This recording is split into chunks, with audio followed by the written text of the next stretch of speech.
Senior chamber Thirumeni ലീജിയന്റെ നേതൃത്വത്തിൽ തിരുമേനിയിലെ മികച്ച കർഷകരായ ബേബി മനയത്തുമാരി, ബേബി നെല്ലുവേലിയിൽ എന്നിവരെ ആദരിച്ചു.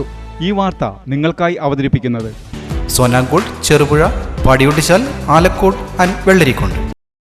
സീനിയർ ചേംബർ തിരുമേനി ലീജിയന്റെ നേതൃത്വത്തിൽ തിരുമേനിയിലെ മികച്ച കർഷകരായ ബേബി മനയത്തുമാരി, ബേബി നെല്ലുവേലിയിൽ എന്നിവരെ ആദരിച്ചു. ചെറുപുഴ ഗ്രാമപഞ്ചായത്ത് വികസനകാര്യ standing committee chairman K Joy യോഗം ഉദ്ഘാടനം ചെയ്തു. Senior chamber Thirumeni legion president K Parameswaran Nair അധ്യക്ഷത വഹിച്ചു. പഞ്ചായത്ത് അംഗം കെ പ്രവീൺ, കൃഷി assistant Suresh Kuttur, Raju Urumbikunnel, T Janardhanan, VP Aipe എന്നിവർ പ്രസംഗിച്ചു.